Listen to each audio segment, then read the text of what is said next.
Okay, class. I'm going to try and just finish this off in one video.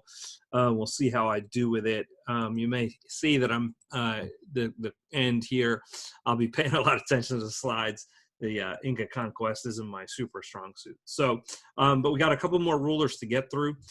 So Topa Inca, sometimes called Tupac Inca, a brilliant general responsible for the widest expansion of the empire. So Topa Inca's expansion of the empire is all this dark gray color on the map.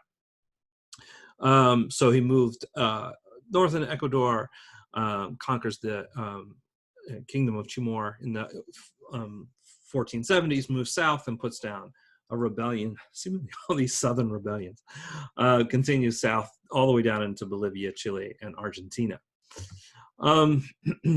So again, I already mentioned, incorporating the local huacas, the sacred objects and places, into the kind of religious worldview, I guess we would call it.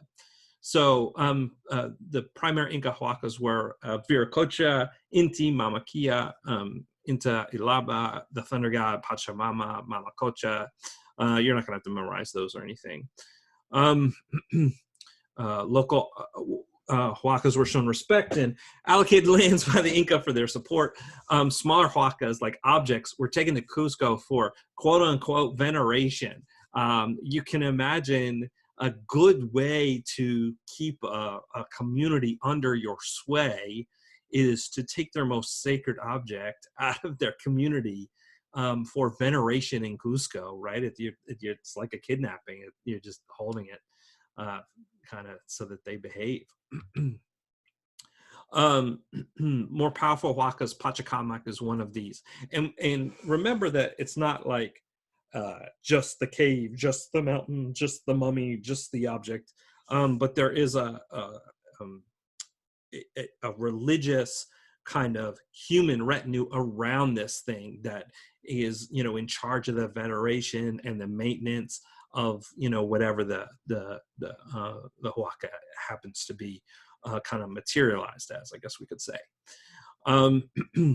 So Pachacamac is a very important oracle near modern Lima.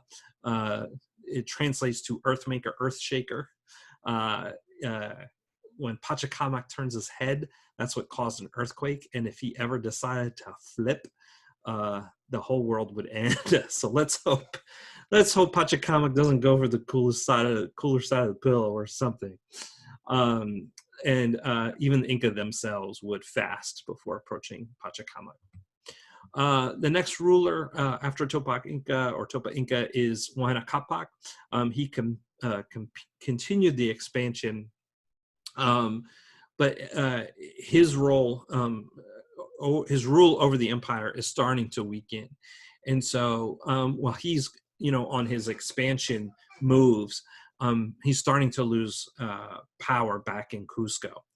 Surrogates are having to stand in for him for important rituals and functions. A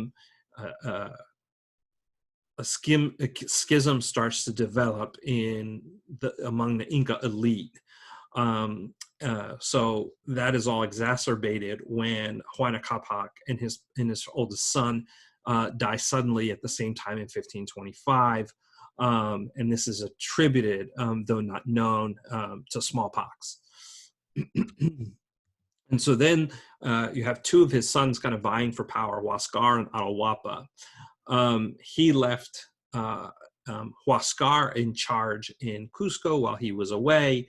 Huayna Capac did, but his generals outside the capital are supporting Atahualpa. And so there's open war between the two sons. And eventually Atahualpa wins, and he's making his way to the capital and is in Cajamarca in 1532 when he encounters the Spanish. So Pizarro is a wealthy landowner in Panama. His second expedition into the area, he encountered the Inca. And so what he does is he returns to Spain, asking for funding to like take over the Inca Empire. Um, let's see. In because of this, he's able to shift from Panama into this area and was named governor and captain general of Peru. I like who he asked permission from. Isabella, Infanta of Portugal, Holy Roman Empress, Queen of Germany, Italy, Spain, Naples, and Sicily, Duchess of Burgundy. You know, I mean, I'm psyched I got like PhD after my name. I'm not even, there. All right. So Cajamarca, Pizarro sets an ambush by hiding his men in several buildings. Oops. Pizarro only has 150 soldiers.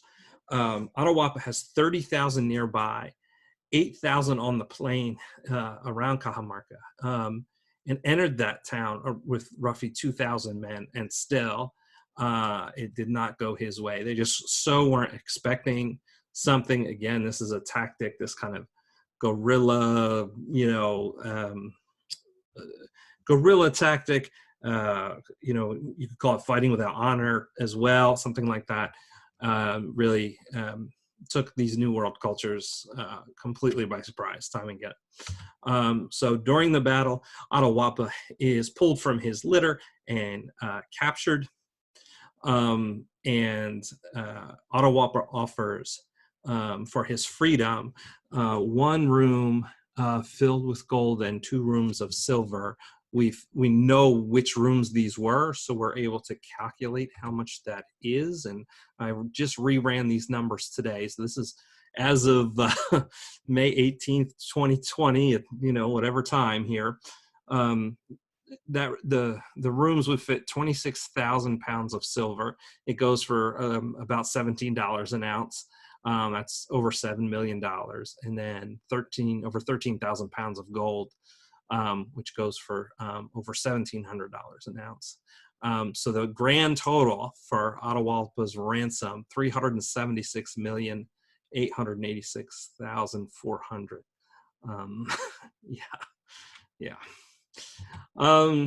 So there's debate about what happens to Atahualpa. He's eventually garroted. That means, had I'm going to say, I'm Italian, a piano wire put around his neck. Topohualpa was crowned emperor. That his brother, already fearing assassination, sort of allied with the Spanish. So you have that, and it just kind of all descends from there. Interesting, Pizarro wrote, had Huayna Capac been alive when the Spaniards entered this land, it would have been impossible to win it. Also, if the land had not been divided between Huascar and Atahualpa just before the encounter, they couldn't have entered or conquered it. So it was really the the instability. Now that last instability, the Huascar Atahualpa conflict, remember, like, it's hypothesized as really likely that, before the Spanish came, their diseases came, and that's what created that last bit of instability. But sort of Huayna Capac kind of, losing the thread a little bit, I think is on him. And but Pizarro says if he had still been in power, they never would have taken it. So make of that what you will. All right, class. That's it.